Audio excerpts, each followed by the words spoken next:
Congrats! You're the governor's son. While the 99% are out there fighting for scraps, you spawned into the game with the ultimate cheat codes, power, and old money. Before you could even walk, you were already barking orders. Your first word wasn't mama, it was gimme that, now. You grew up thinking the world was curated just for your comfort. But there is one pebble in your designer loafer, your dad. The governor is annoyingly rigid, a total self-made hero who won over the voters, and your mom with nothing but grit and the grind set. But whatever. Your mom is a total enabler.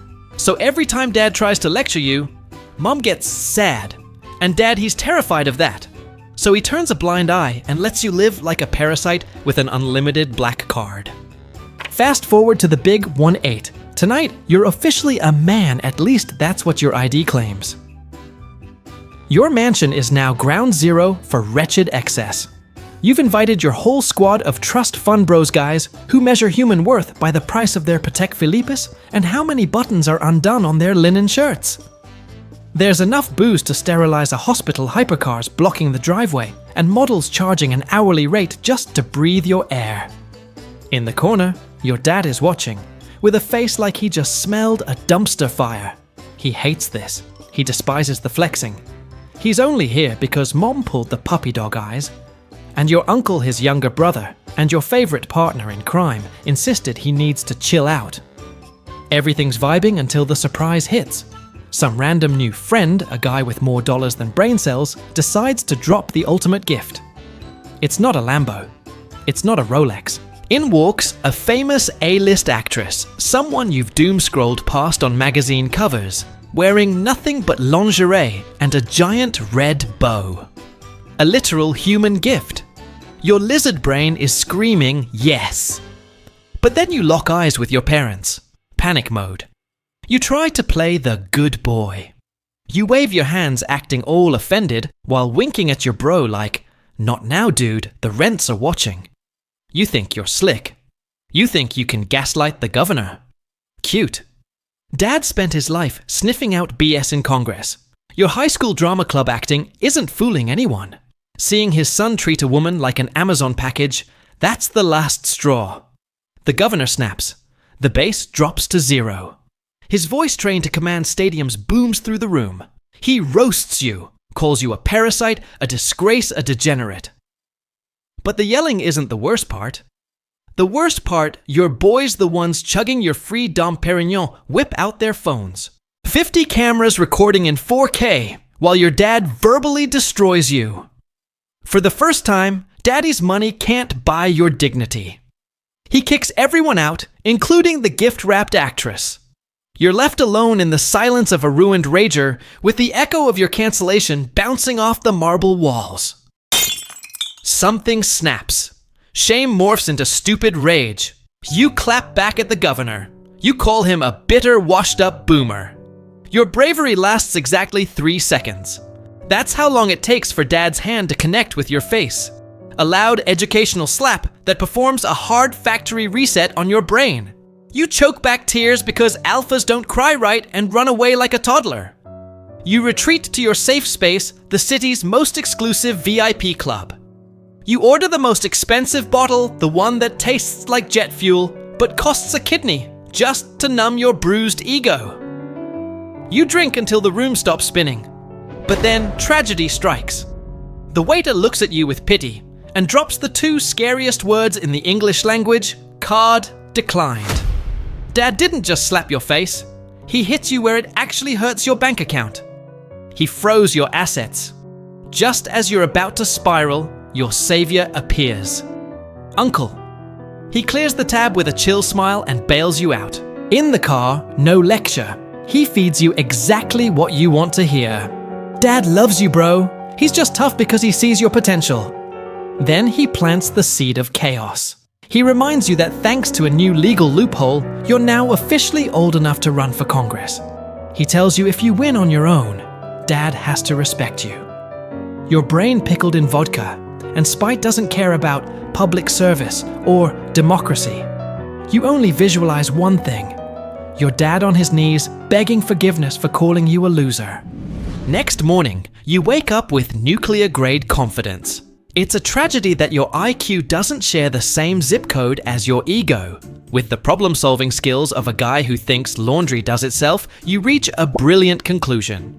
Democracy is just a numbers game. And who has the numbers? The plebs, those NPCs you can just throw cash at to make them obey. You figure victory is just one wire transfer away. Since Dad froze your accounts, you make a heroic sacrifice. You liquidate your limited edition Swiss watches and the sports cars you only bought to match your sneakers. You pile up a mountain of cold, hard cash. Of course, you have a shred of survival instinct, so you don't tweet, "Buying votes, DM me." A buddy introduces you to some external consultants. In reality, they're a criminal syndicate specializing in rigging elections. You hand over the bag. They promise guaranteed results with a smile that would make the devil check his wallet.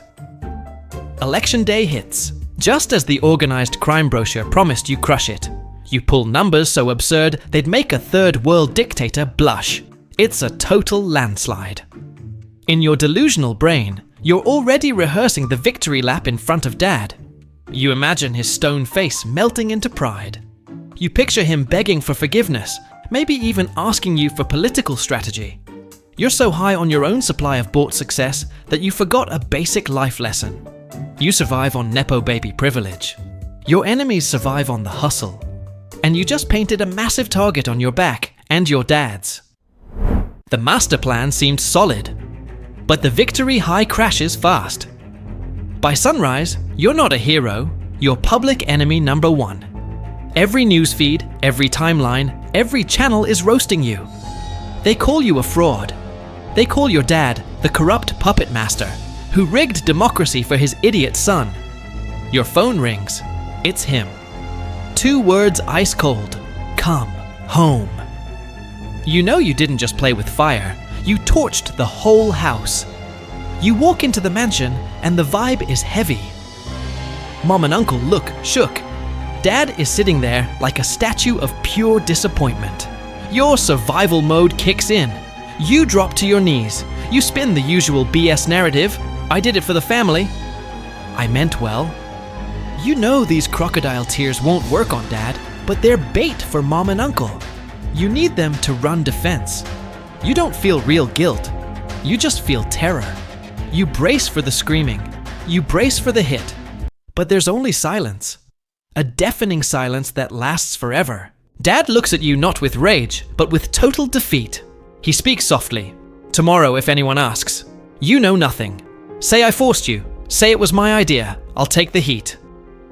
In that moment, you feel smaller than an atom. The guilt finally punches you in the gut. For the first time, you wish he would beat you. You wish he'd scream until his lungs gave out. Because watching your dad fall on his sword to save your sorry ass, that hurts way more than any physical blow. Next day, reality hits you like a freight train. The Federal Election Crimes Unit. They don't play. Results come back 100% fraudulent.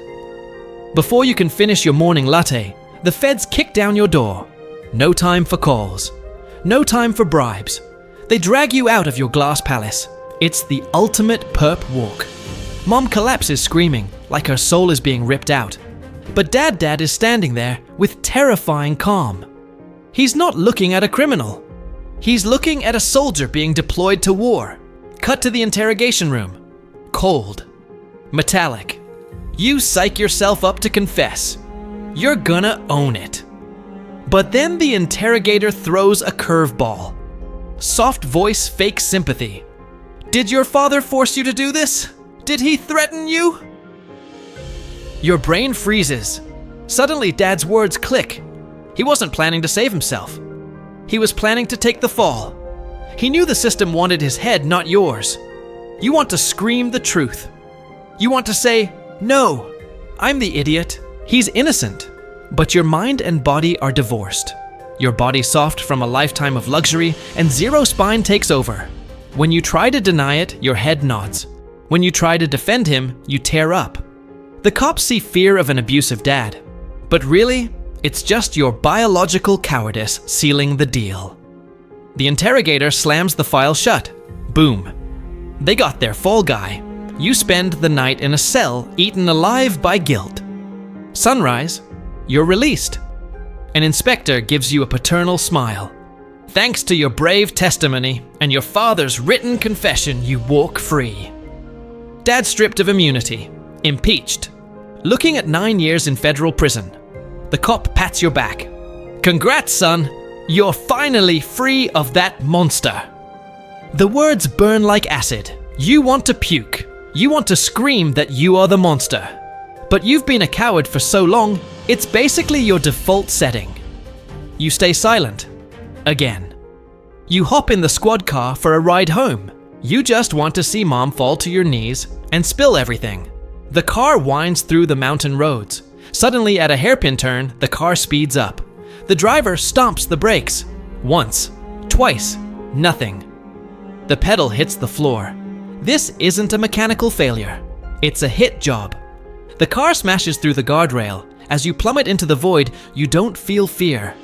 You feel a strange, dark sense of poetic justice. Eyes open.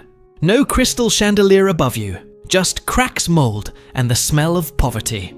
You're not in heaven, and you're definitely not in your mansion. A guy with leather skin walks up. He tells you you're lucky. The dense trees caught the car like a catcher's mitt. You survived. The cop. Not so much. A tree branch turned him into an instant human shish kebab. You've been out cold for 2 days. Panic mode. You ask where you are? Answer the middle of nowhere, USA. Seeing you freak out, the guy offers a ride in his beat-up truck. Your rich kid reflex kicks in immediately. You tell him you have no cash, but promise a life-changing reward later. The guy smiles a look so kind it feels alien and says, I don't need your money, son. Hop in. For the first time ever, someone offers a service with zero ROI. You feel weird. Like you just discovered a mythical species called altruism. Back at the mansion, you order a servant to give the guy an obscene tip. You walk in. The vibe is off. It doesn't smell like lavender and power anymore. It smells like dust and bad vibes. You walk into the main office, and there he is. Uncle. Sitting in Dad's leather throne. He looks at you like he's seen a ghost. Then he stands up for an Oscar-worthy hug. He tells you they thought you were roadkill like the cop. Then he drops the nuke. Dad got the full 9 years. But wait, there's more. Misery loves company. Mom, the woman who lived in a Pinterest-perfect bubble, couldn't handle the double whammy of a felon husband and a dead son. She snapped. She's in a high-end psych ward, sedated out of her mind. Your knees buckle. You beg Uncle, your only lifeline, to take you to her. The ride to the psych ward is quieter than a funeral. You walk through sterile white hallways, smelling of cheap lavender and suppressed mental breakdowns. Uncle walks beside you, projecting that steady, father figure energy you're desperate for, now that your world has imploded. He's your rock, the only fam you have left. Room 304. You open the door hands, shaking like a leaf. Reality hits harder than a horror movie. There she is. The former queen bee of high society, always Instagram ready, is now a shell. Her expensive hair is a gray bird's nest. She's aged 20 years in a few months. She's rocking back and forth, staring into the void, cradling something with infinite love. You get closer. It's not a grandchild. It's a creepy, cheap plastic doll. You choke up. You whisper, "Mom!" She freezes, slowly looks up. Bloodshot eyes, full of madness, lock onto you. Jump scare. Her face twists into pure terror. She tosses the doll and screams like a banshee. "You're the devil. You ruined everything. It should have been you." Every word is a bullet to the chest. She's right. You're the toxicity. You're the monster who nuked this family. You stand there frozen, taking the verbal abuse like you deserve it. Uncle steps in like a bodyguard. He drags you out while nurses rush in with sedatives. In the hallway, you have a total meltdown, sobbing like a toddler. Uncle holds you tight. "Chill, son. It's not her. It's the illness talking. I'll fly in the best doctors on the planet. I swear." You look at him like he's God. He squeezes your shoulder. "I'm the only one you got left now, and it's my job to take care of you." You nod, thanking the universe for not leaving you solo in this hellhole. Back at the mansion, the office feels like a mausoleum. Uncle sits you down demanding Zen mode before opening a black leather dossier. What he shows you makes your blood boil. Your tragedy wasn't an accident. It was a 4D chess move by Dad's political arch-nemesis. Uncle pulled some strings and got the receipts. He shows you high-res spy shots of you buying votes angles only a pro sniper could get. He shows you the anonymous tip time-stamped days before you even won. It all clicks in a macabre way. That's why the investigation was faster than Amazon Prime delivery. That's why they forced a confession. And the chiller, the car crash. Uncle drops the base. It wasn't bad luck. It was a cleanup operation. A failed hit to tie up loose ends. You see red. You jump up screaming, you're gonna unalive that politician with your bare hands. But Uncle shuts you down with one brutal line. Sit down. You're a nobody. He reality checks you. You're a convicted felon. A social pariah with zero clout. You try to touch this guy now. You get squashed like a bug. You crash to your knees, pounding the floor in helpless rage. Seeing you broken, Uncle hesitates fake hesitation, obviously, and murmurs. There is a way to get payback. Actually, never mind. Bad idea. That half sentence is your oxygen. You grab his arm. You beg him. Tell me, I'll do anything. He sighs and drops the red pill. Hard truth. Your political career is dead. Your last name is Mud. But real power doesn't need balance. He drops the quote of the century, if you can't be the president, own the president. The pitch. He knows a startup gang, small but high potential, pure mercenaries. If you and he invest the rest of your inheritance as seed funding in 3 years, this gang runs the city. You'll have a private army to destroy your enemies. With eyes full of tears and hate, you nod. You thank Uncle for giving you a new reason to grind. Armed with your inheritance and Uncle's guidance, you descend into the underworld. You expect a scene from Narcos, a smoke-filled dungeon scar-faced goons cleaning AK-47s looking at you like fresh meat. You expect the devil himself. But reality slaps you with confusion. You walk into an office that looks more like a WeWork than a criminal base. The boss isn't a brute. He's a soft-spoken guy offering you artisanal herbal tea, speaking with the politeness of a diplomat. Uncle handles the intros and breaks down the company's mission statement. According to him, these aren't drug dealers. They are socially conscious entrepreneurs, the modern Robin Hoods of meth. They swear on their mothers they have a strict ethical code. No kids, no working class families. They claim to only supply rich degenerates with too much cash and terminal addicts who need it to survive. They even show you glossy brochures of their supposed orphanages. It's a narrative so absurd, only a desperate idiot would buy it. And you are very desperate. You spill your sob story, the injustice, the dad, the fall. The boss wipes a single theatrical tear. He slams the table outraged on your behalf. He says if they had the budget, they'd take out that politician pro bono just for poetic justice. But sad face, they are just a humble, underfunded startup. You're touched. For the first time in months, you feel seen. You have a twisted epiphany. Some killers work for the law, but these outlaws break the law to do good. With a heart full of blind, stupid faith, you shake hands. You officially become their angel investor. 3 years pass. You poured your inheritance into the Series A round, and boy did they deliver. Your investment went to the moon. These guys weren't lying. With your capital, they scaled up into the most lethal cartel in the country. We're talking Silicon Valley unicorn status growth. They are men of their word. Finally, the boss fight. They drag in the politician, the architect of your ruin. They throw him at your feet. You've been waiting for this moment like Christmas morning. You expect begging. You expect terror. But reality slaps you again. He looks at you with the confusion of someone looking at a DoorDash driver at the wrong house. He doesn't even know who you are.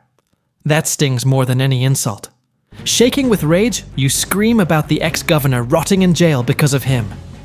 The guy shrugs with suicidal arrogance. If your dad cheated, he had to pay up. It's just politics, kid. Don't hate the player, hate the game. It's not an apology. It's a flex. Something inside your brain snaps. You snatch a baseball bat from a henchman. Crack. The first hit is dry and brutal. He drops. You scream louder. Remember me now. Crack. You said my dad deserved it. Crack. You know my mom looks at me like a monster. With every question you unload 3 years of bile, shame and hate. You swing until the screaming turns into moaning, and the moaning turns into a wet red silence. You stop, panting. You just punched someone's ticket. Your first kill. You're shaking like a leaf. But Uncle and the boss step in. They put a hand on your shoulder like proud dads at a graduation. It's okay. Trash took itself out. Justice is served. You search for that satisfaction, that dopamine hit.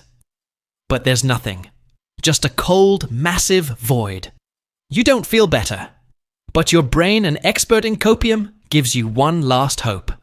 Whatever. Just 6 more years. Dad gets out and then we'll all be a big happy family again. While you're mentally counting down the days to the family reunion, you feel the cold kiss of steel on the back of your neck. You turn around expecting the cartel boss. Instead, you lock eyes with Uncle. Your rock. Your savior. You freeze. He looks at you with a mix of boredom and disgust. You should have died in that ravine 3 years ago. If you had a single brain cell, you would have thanked God and hidden in a hole. You're confused. Your brain glitches. So he decides to show mercy and deliver the punchline. He confesses. Since childhood, he lived in the shadow of your dad. Dad stole everything: the parents' attention, the political power, and most importantly, Mom. Uncle always wanted her. He smiles a look that turns your stomach, describing the orgasmic pleasure of stripping his perfect brother of everything. His career, his freedom, his wife, and his son. Then he twists the knife. Remember the hospital when Mom was screaming about the devil? She wasn't looking at you. She was looking at me. I was standing right behind you. She knew who the real monster was, but you were too busy suffering from main character syndrome to notice. He tells you this so you can die with clarity. It's his thank you gift, because thanks to your stupidity and cowardice, his revenge was a total cakewalk. Bang! The last thing you hear is the gunshot. Fade to black. 6 years later. The state prison gates open. Uncle is there, leaning on a luxury whip, giddy with anticipation. He wants to see his big brother's destroyed face. He wants to taste the final victory. Minutes pass, no show. Uncle's smile fades. Panic sets in. He sends his goons to check. They come back with the unthinkable news: Dad is gone. He ghosted the system hours before his official release. Rage consumes Uncle.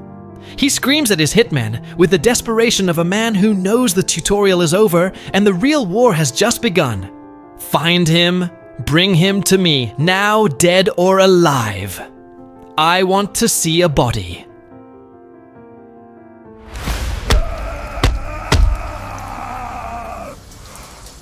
End of part 1. And that's game over for our unlucky heir. He went from a silver spoon to an unmarked grave, proving that having infinite money, glitches without actual character, is just a speed run to disaster. The lesson is harsh but simple. In the game of power, being a noob is the ultimate sin. Money can buy you a VIP seat at the table, but it can't buy the street smarts to know if you're the customer or if you're on the menu. But don't click away yet. The credits aren't rolling. Evil took the W today, but he made a critical error. There is a man out there who lost everything but his rage. He's off the grid, hunting in the shadows. The real civil war has just begun. That's a wrap for today. If you want to see what happens next, smash that subscribe button and ring the bell. See you in the next one.